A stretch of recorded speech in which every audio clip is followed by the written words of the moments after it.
Dalam Islam, pemuda cukup besar peranannya dan generasi milenial menjadi harapan untuk mewujudkan segala macam kebaikan. Dalam surat Al-Kahfi ayat 13 Allah menyebutkan innahum fityatun amanu bi rabbihim wa zidnahum huda. Sesungguhnya mereka adalah pemuda-pemuda yang beriman kepada Tuhan mereka dan kami tambahkan petunjuk kepada mereka. Yuk, ikuti terus Kamil kajian Muslim Millennial Pemdas.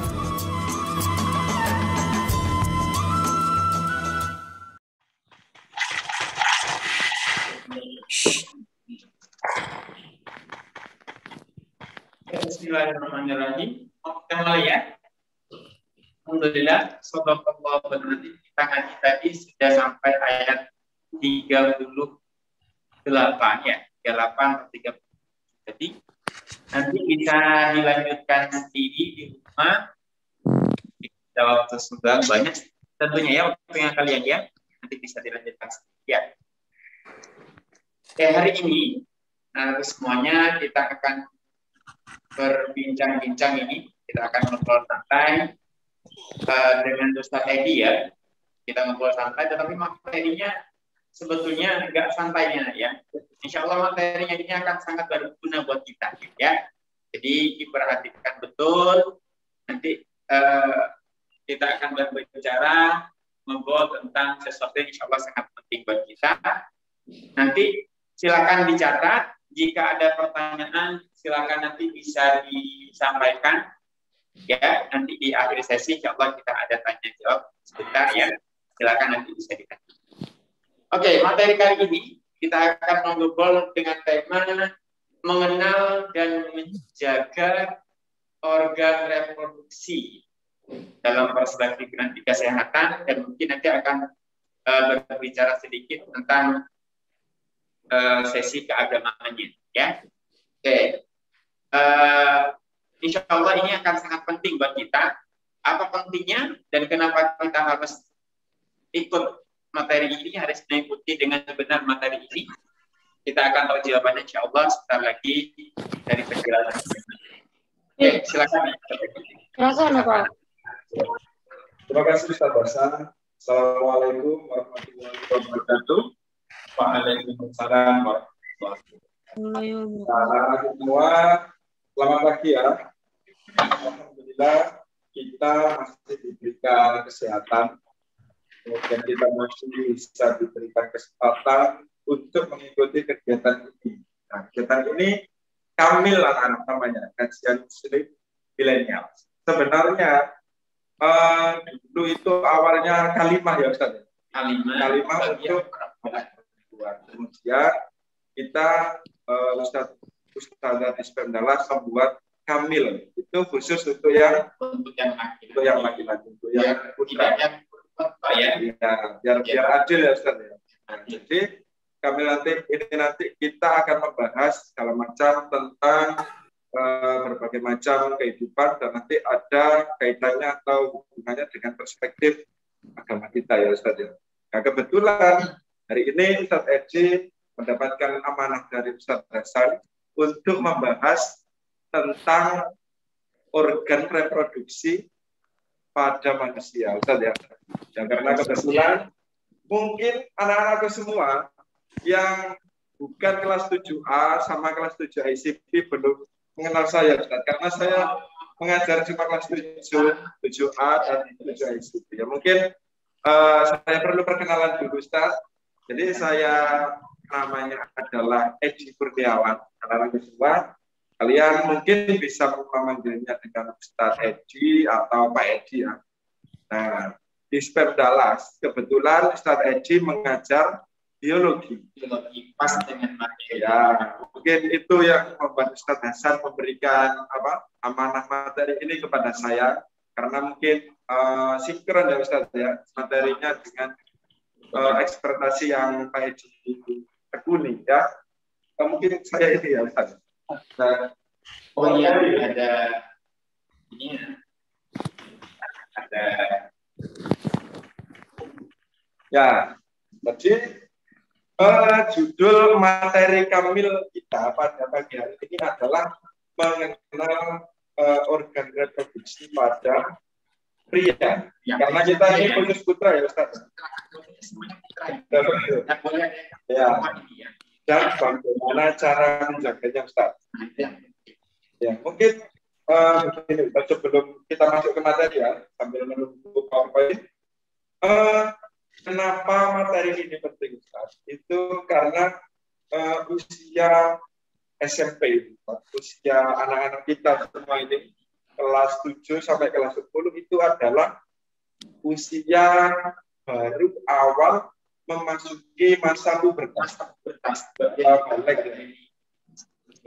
materi yang sebelumnya dijelaskan dengan Ustaz Indra. Nah, ketika memasuki masa pubertas itu ada perubahan-perubahan yang sifatnya biologis.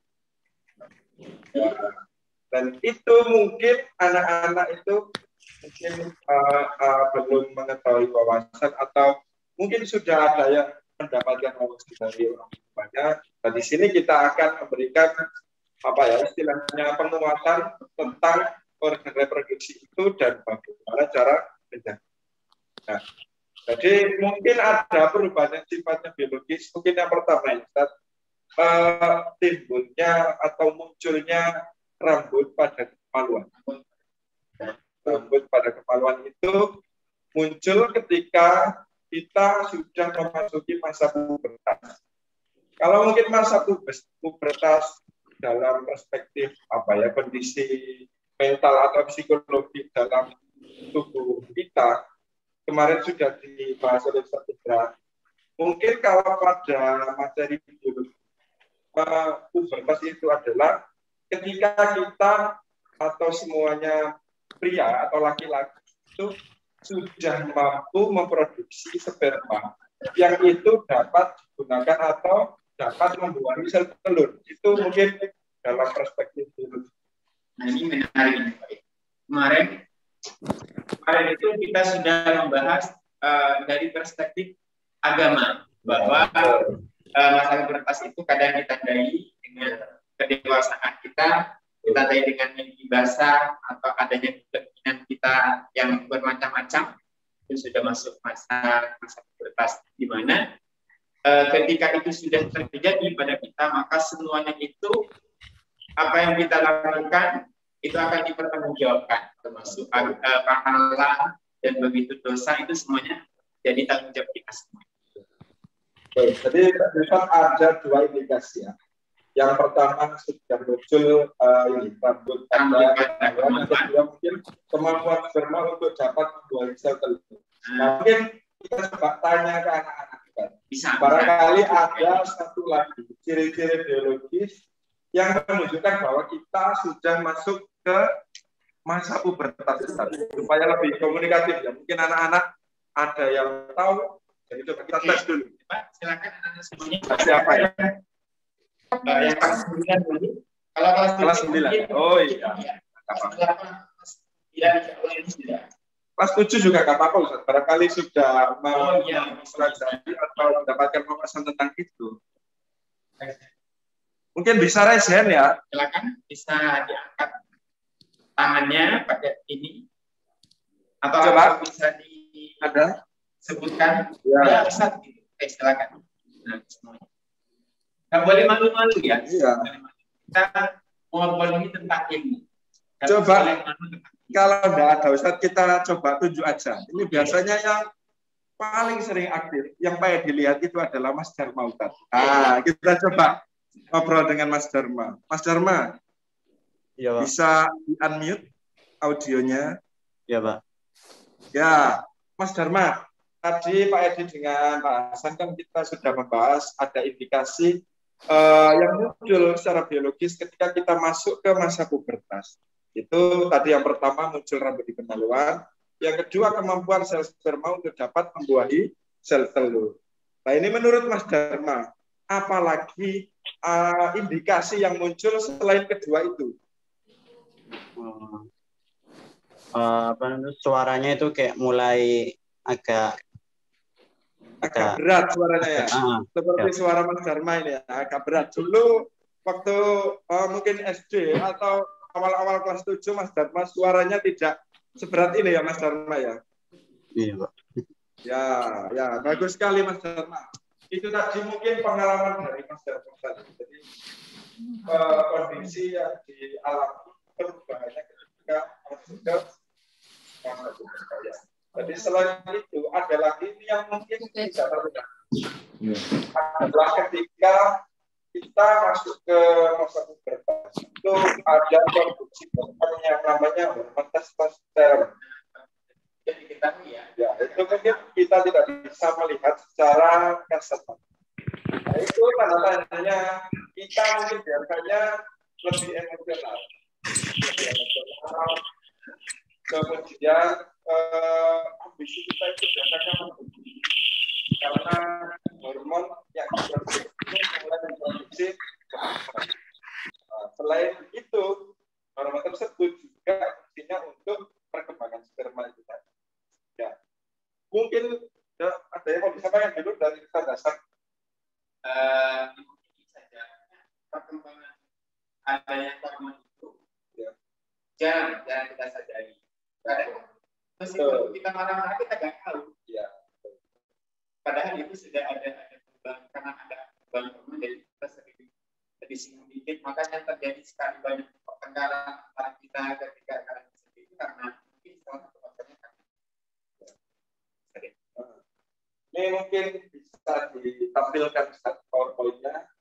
Kita coba masuk ke bagian organ reproduksi. Mungkin anak-anakku sudah ada yang mengenal, sudah ada yang tahu, tapi coba kita review kembali untuk memperdalam wawasan kita tentang organ reproduksi. Ya.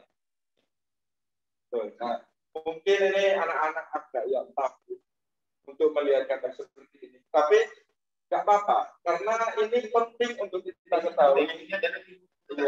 Ini semata-mata hanya karena ilmu pengetahuan, dan ini penting untuk kita pelajari untuk bagaimana menjaganya, untuk alat reproduksi.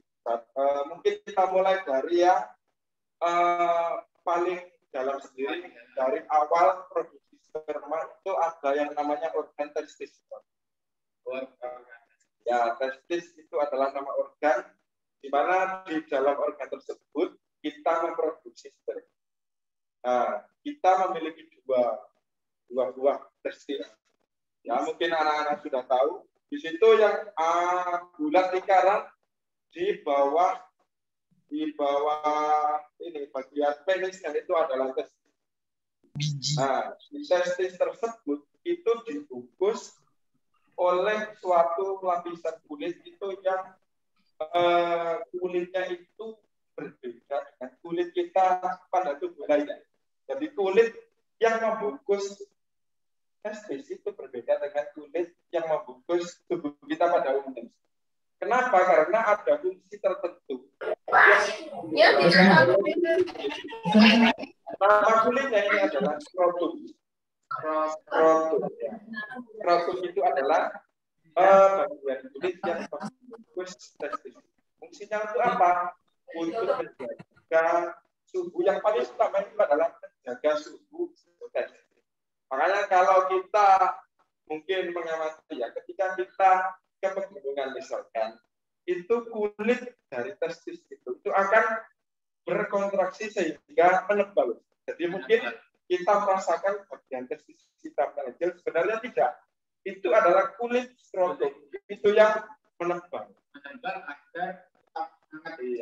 Agar suhunya tetap konstan. Ya. Kemudian kalau kita ke lingkungan yang panas, skrotum itu akan berekstensi atau melebar. Jadi semakin tipis supaya tidak terlalu panas. Jadi suhu di dalam testis itu harus stabil, tidak boleh terlalu dingin dan tidak boleh terlalu panas. Nah, dari testis, saluran pertama yang dilalui sperma ketika keluar itu namanya adalah epididymis. Nah, itu mungkin di situ sudah ditunjukkan epididymis itu yang mana, itu yang melingkar di sekitar testis. Nah, itu sebagai fungsinya itu sebagai tempat penyimpanan sperma sementara. Jadi sebelum sperma keluar, sementara disimpan di dalam epididymis. Nah, ini mungkin satu lagi yang mungkin tadi belum disebutkan, ketika puber itu kita akan mengalami mimpi basah ya. Nah, itu kenapa bisa terjadi mimpi basah? Karena sperma yang kita produksi itu sudah penuh, testis penuh, epididymis penuh, akhirnya kita spermanya menstimulus tubuh kita untuk mengeluarkan. Tidak sudah penuh dikeluarkan. Nah, saluran yang dilalui setelah epididymis itu akan menuju ke vas deferens. Jadi vas deferens itu saluran dari testis menuju ke penis. Nah, tapi sebelum ke penis untuk kita keluarkan spermanya ya, itu akan melewati beberapa kelenjar. Yang pertama adalah kelenjar vesicula seminalis. Vesicula seminalis ini itu adalah kelenjar yang memproduksi fruktosa. Fruktosa itu karbohidrat. Itu digunakan sebagai nutrisi yang digunakan sperma untuk bergerak menuju sel telur. Nah, jadi mungkin sperma yang keluar itu tidak hanya sperma saja, ada cairan semen. Cairan semen itu nanti berisi cairan-cairan yang dikeluarkan oleh kelenjar-kelenjar vesicula seminalis. Kemudian yang kedua ada kelenjar prostat. Nah, kalau kelenjar prostat itu yang mengeluarkan larutan yang bersifat asam untuk melindungi sperma itu ketika melalui saluran penis. Karena saluran penis itu selain menjadi saluran sperma, itu juga menjadi saluran buang air. Makanya perlu kelenjar yang diproduksi oleh kelenjar prostat. Yang terakhir adalah kelenjar Cooper. Kelenjar Cooper ini fungsinya, kalau tadi memproduksi cairan yang bersifat asam, kalau kelenjar Cooper itu memproduksi cairan yang bersifat basa. Nah, ini fungsinya untuk menetralkan sperma. Karena kalau terlalu asam itu juga tidak bagus. Makanya tubuh secara otomatis punya yang namanya kelenjar Cooper untuk menetralkan sperma. Dari situ akan menuju ke saluran uretra baru dikeluarkan. Itu adalah proses atau organ-organ yang dilalui sperma dari mulai testis menuju ke ya. Ini saya mendengarkan sekali. Kenapa? Yang kita tahu ya sangat sederhana keluar gitu aja ke dalam itu. Tapi betapa rumitnya, betapa proses Allah telah merancang ya, agar semua itu akhirnya hanya kita itu kan dari itu kita itu dari sana dan Allah sedang merancang sedemikian rupa itu betapa dahsyatnya. Maka benarlah bahwa tidak mungkin tidak ada Tuhan. Itulah salah satunya bahwa kita tuh pasti sudah dirancang ada Tuhan di mana luar biasa. Itu sudah suatu pengetahuan yang baru bagi kita dan juga menguatkan iman kita akan keberadaan Allah yang maha segalanya. Ya, itu tadi adalah dari reproduksi dari mulai yang terlihat sampai yang ada di dalam tubuh. Nah, mungkin sebelum kita lanjut dari anak-anak mungkin ada pertanyaan atau yang nanti, nggak apa-apa ya? Atau sebelum ada sekarang silakan kalau ada mungkin pertanyaan tipis-tipis. Silakan kalau ada silakan sebelum lanjut. Ya, bisa respon. Atau kalau memang belum ada disimpan dulu nanti di akhir sesi ya. Oke, kalau gitu kita lanjutkan selesai. Oke. Dan selanjutnya. Nah, kita masuk ke ini cuma 3 slide. Dari organ, kemudian bagaimana kita menjaga, dan terakhir mungkin gangguan-gangguan atau penyakit-penyakit yang perlu kita ketahui dan agar kita tidak terkena. Nah, bagaimana menjaga kesehatan organ reproduksi. Nah, ini mungkin anak-anak lihat di situ ada gambar atlet sepak bola. Siapa itu? Ada yang tahu? Cristiano Ronaldo. Ya, betul.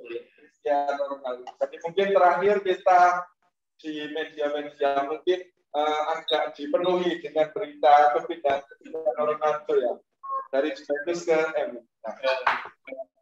Ya, yang perlu anak-anak ketahui, Cristiano Ronaldo ini sudah 36, hampir 30. Tapi kondisi tubuhnya itu bisa seperti itu. Nah, itu tidak banyak orang yang bisa seperti itu. Itu kenapa? Karena Cristiano Ronaldo itu sangat menjaga kondisi tubuhnya, sangat menjaga kesehatannya, karena otomatis ya beliau adalah seorang olahragawan yang mesti menjaga. Nah, ini anak-anakku, ini sangat penting bagaimana kita menjaga kesehatan kita, terlebih terhadap mungkin ada cerita banyak atlet sepak bola itu kemarin waktu pandemi yang awal-awal itu yang terpapar virus corona, dan itu 3 hari itu sudah sembuh. Nah, itu mungkin faktor kesehatan, faktor kebiasaan olahraga itu yang imunnya juga. Jadi 3 hari ya mungkin yang dirasakan cuma bagi berdasarkan karena memang untuk menjaga kesehatan itu yang paling utama itu bukan obat, tapi bagaimana kita menjaga kesehatan kita untuk mendapatkan imun yang kuat. Karena Tuhan Allah itu sudah menciptakan mekanisme yang namanya imun itu untuk memerangi segala macam penyakit yang akan menyerang virus tadi. Betul. Nah, lanjut kita masuk ke bagaimana cara menjaga kesehatan organ reproduksi. Bisa next. Nah, ini mungkin ada beberapa cara bagaimana kita menjaga organ reproduksi. Yang pertama adalah membersihkan alat kelamin secara rutin. Nah, ini mungkin terlihat sepele, tapi banyak mungkin anak-anak itu yang mengabaikan. Iya. Karena apa? Efeknya akan lebih. Betul. Biasanya sesuatu yang efeknya itu tidak datang secara langsung itu akan terabaikan. Misalkan begini, Ustaz. Orang membuang sampah sembarangan. Itu kan tidak langsung serta-merta langsung banjir. Nah, tapi banjirnya di kemudian hari. Sama dengan menjaga organ reproduksi kita. Mungkin sepele. Kita misalkan katakanlah ketika buang air kecil tidak membersihkan ya. Itu kan kita tidak serta-merta langsung terkena penyakit. Mungkin penyakitnya akan datang di kemudian hari. Itulah yang membuat manusia itu banyak yang abai terhadap hal pilih seperti itu. Nah, membersihkan itu seperti apa? Ya itu tadi. Mungkin setelah buang air kecil kita membersihkan dengan air bersih. Dan yang perlu diingat, mungkin saking parnonya, mungkin agar organ reproduksi kita itu agar bersih, kita cuci dengan sabun berkali-kali. Nah, itu sebenarnya tidak boleh. Kenapa? Karena organ reproduksi kita itu sangat sensitif. Sensitif, cukup mengalirkan dengan air mengalir mungkin sebanyak 3 atau beberapa kali, itu sudah cukup. Tidak perlu memakai sabun atau mungkin obat-obatan yang lain untuk membersihkan. Cukup dengan air mengalir. Kalau menggunakan sabun berarti ya sekali aja. Ya, jangan sampai parno kemudian dibersihkan sampai seperti ini. Iya, sampai kayak cuci baju kan nggak bisa seperti itu. Ya, kemudian ini yang penting juga itu adalah mencukur rambut. Jadi sebelum 40 hari itu kan ada perintahnya untuk memotong. Ya Ustaz ya. Ya jadi itu penting. Kenapa? Karena di bagian tersebut ketika rambutnya itu terlalu lebat, bakteri, parasit atau virus itu mudah menempel di bagian tubuh kita, di bagian organ. Betul. Makanya kita diwajibkan untuk rutin memotong rambut tersebut. Ya, pokoknya jangan sampai rambut tersebut itu lebih tebal dari rambut kepala kita. Jangan sampai. Ya, betul. Kemudian yang kedua, mengkonsumsi makanan yang bergizi. Nah, ini mungkin anak-anak kita itu banyak yang makan junk food. Nah, sama dengan tadi efeknya tidak langsung terasa. Jangkut itu mungkin kelihatan sekali, tapi efeknya itu sangat berbahaya. Karena banyak riset itu yang membuktikan jangkut itu faktor terbesar dari berbagai macam penyakit yang berbahaya dan kematian. Serangan jantung itu kebanyakan jangkut juga. Kemudian yang ketiga, cukup minum air putih. Nah, jangan sampai kita kekurangan untuk minum air putih. Kenapa? Nah, ini mungkin anak-anak bingung hubungannya dengan reproduksi ya. Tadi kembali lagi yang awal tadi Ustaz. Reproduksi kita itu adalah saluran yang sama yang kita gunakan untuk mengeluarkan zat ekskresi. Dalam hal ini mungkin urin. Nah, karena itu kita itu atau di kesehatan itu dianjurkan untuk cukup minum air putih karena ginjal kita itu ketika kekurangan air itu akan bisa merusak ginjal. Karena ginjal itu kan penyaring darah, penyaring darah. Tapi kalau kita kekurangan air, ginjal itu akan keberatan.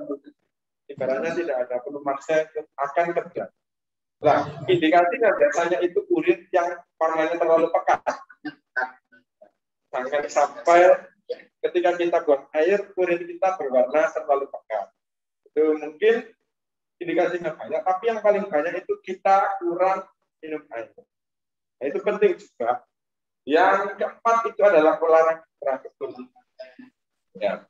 Olahraga yang teratur ini juga sangat penting karena tubuh kita itu ketika dalam kondisi mungkin tidak bekerja, kemudian itu juga tidak bagus.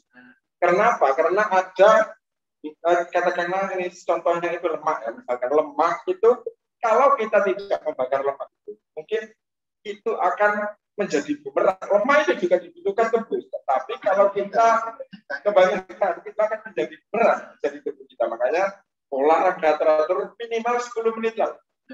10 menit per hari. Tidak harus tidak harus yang berat-berat dan tidak harus yang mengeluarkan uang. Kita jogging pagi hari rutin atau sore hari itu juga sudah cukup. Sudah cukup. Dan yang terakhir adalah hindari menggunakan celana ketat. Ini juga penting, Ustaz. Kenapa? Karena tadi kan awal mula produksi sperma itu adalah testis. Ketika celana dalamnya itu ketat, maka terdapat tekanan di testis kita sehingga menyebabkan produksi sperma itu terganggu.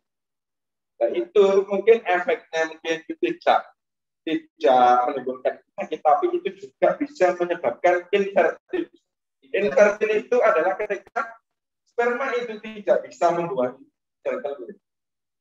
Kemudian kemunculan ya betul. Ya itu jadi beberapa cara yang bisa kita gunakan untuk menjaga kesehatan alat reproduksi.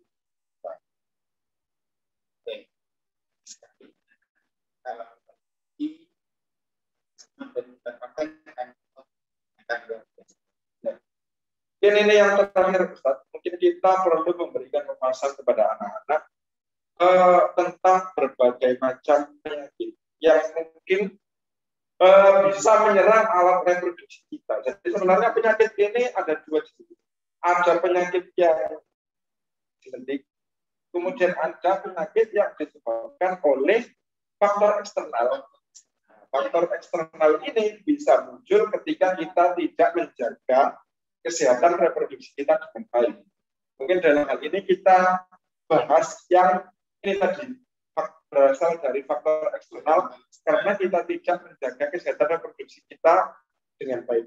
Mungkin ada satu slide terakhir tadi. Di situ ada beberapa nama penyakit yang disebabkan oleh faktor eksternal.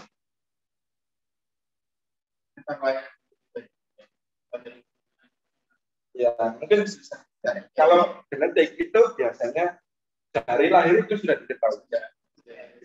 Misalkan kita ambil contoh, ketika testis itu tidak bisa keluar, tidak bisa keluar itu dalam hal ini posisinya itu berada di dalam panggul, jadi tidak keluar ke bawah. Nah, itu biasanya perlu dilakukan tindakan operasi.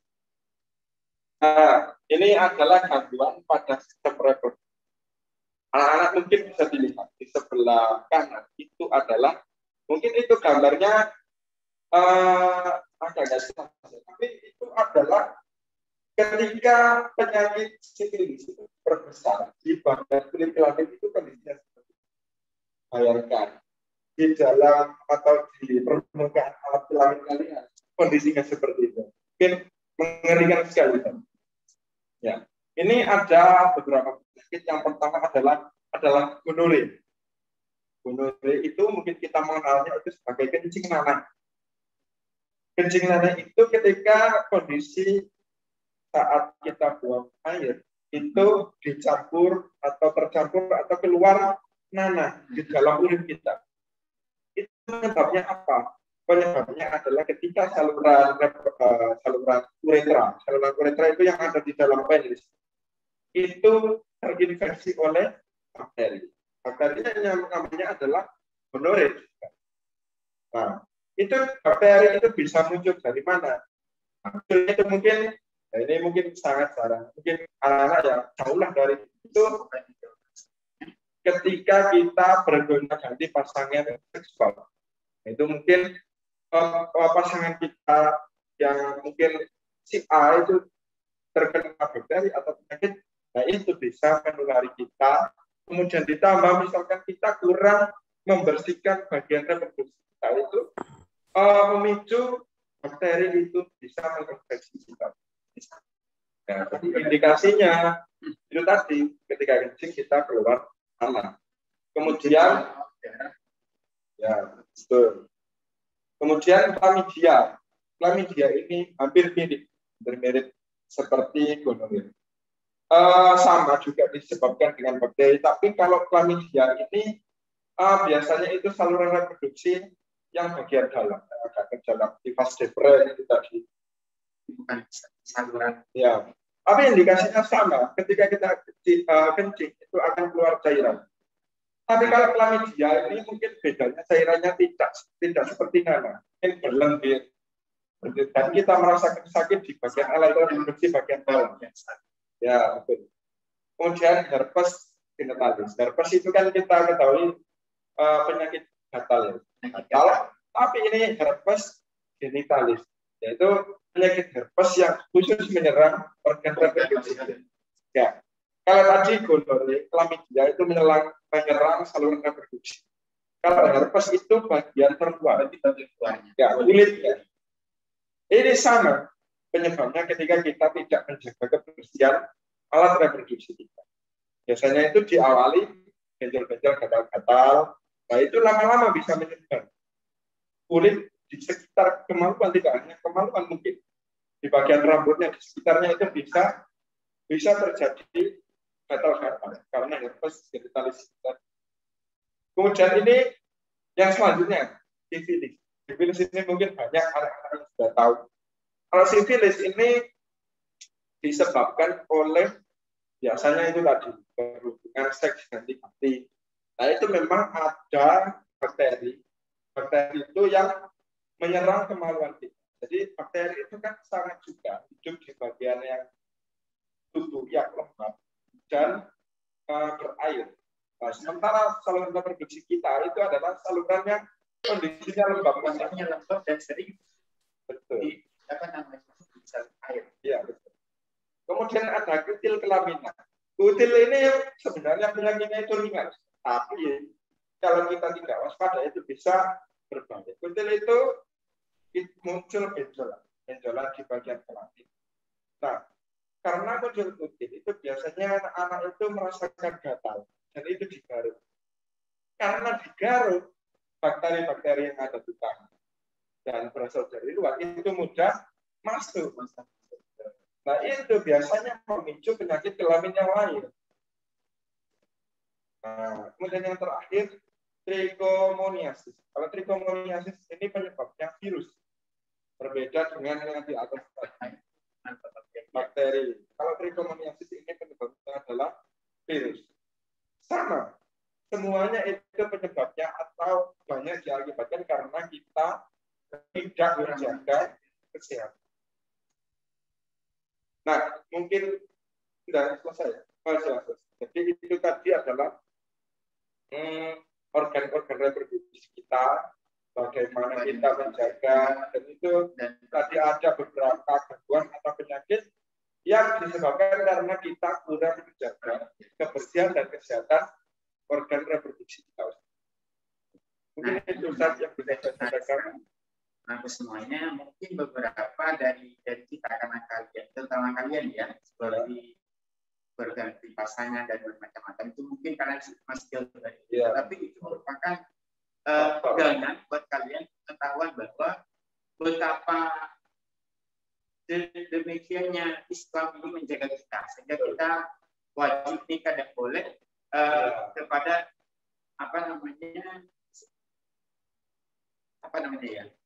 sembarangan ya, harus nikah dulu, meskipun di dalam Islam sendiri boleh nikah lebih dari satu. Nah itu untuk menjaga itu sebetulnya, menjaga. Nah, dan mungkin ada satu lagi yang penting ya, sering terkait dengan menjaga kebersihan tadi. Selain itu dari segi kesehatan, kita sudah membicarakan, sudah dibahas panjang lebar dengan strategi tadi. Dari segi keagamaan itu sangat sama Rasulullah itu sudah diajarkan dan disampaikan kepada kita bahwa banyak orang masuk neraka itu gara-gara kurang menjaga kemaluan. Jadi pada suatu ketika itu Rasulullah itu melewati kuburan. Di sana ada 2 kuburan yang katanya Rasulullah dua-duanya ini sedang disiksa. Pada saat para sahabat di situ dia bertanya, disiksanya itu bukan karena dosa besar, tidak, katanya Rasulullah. Yang pertama, yang kuburan pertama itu dia disiksa gara-gara ketika dia buang air kecil, buang air baik besar atau kecil, dia tidak begitu menjaga, tidak di tempat yang tertutup. Kalau dulu kan tidak ada toilet seperti sekarang ya, jadi sembarangan, tidak masih kelihatan orang apa-apa dan kurang menjaga kebersihan. Ketika membersihkan, kadang ini yang sering mungkin terjadi ke kita, terutama yang laki-laki.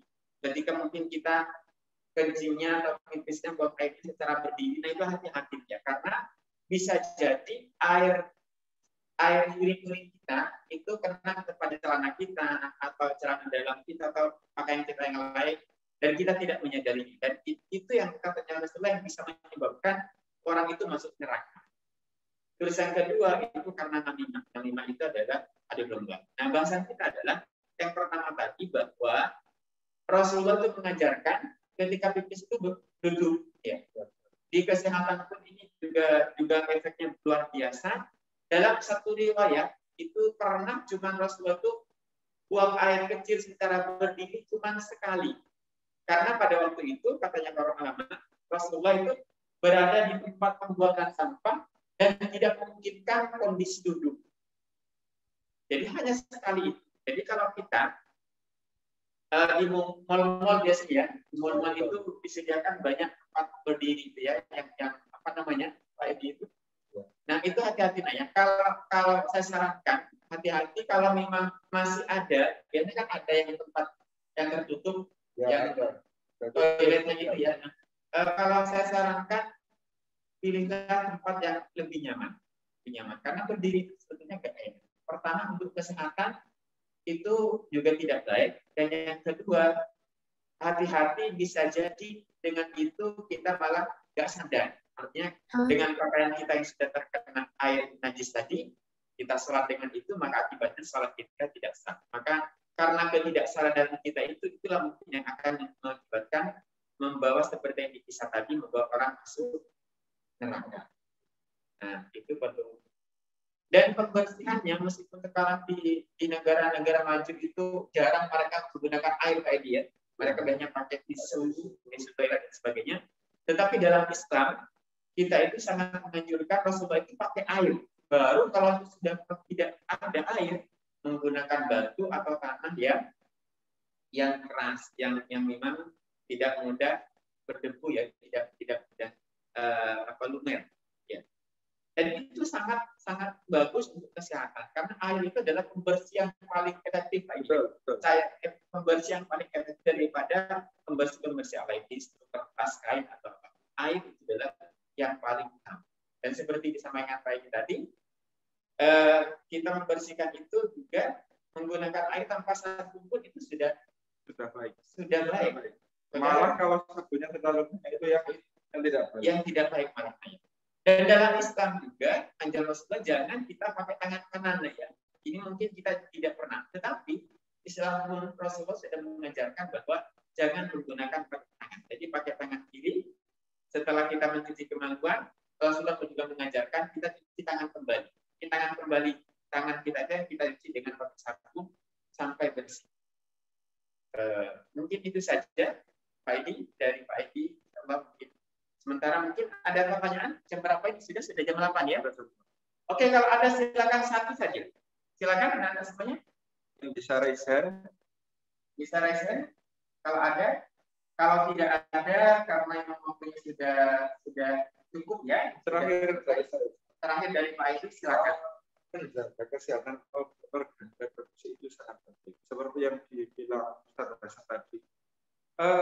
Kalau kita abai atau tidak menjaga organ kesehatan, menjaga kesehatan reproduksi kita, itu akibatnya di dunia kita mendapatkan di akhirat tidak. Di akhirat dan itu lebih parah lagi. Jadi menjaga kesehatan reproduksi itu sangat penting, jangan dianggap sepele. Sekian itu Ustaz. Terima kasih. Terima kasih banyak atas sudah bergabung. Alhamdulillah hari ini ada berapa partisipan? 175. Alhamdulillah. Sampai jumpa lagi di kesempatan berikutnya insyaallah minggu depan dengan materi yang berbeda insyaallah juga luar biasa nanti. Dan kita tutup dengan pembahasan mendalam dan doa majelis. Alhamdulillahirabbil alamin.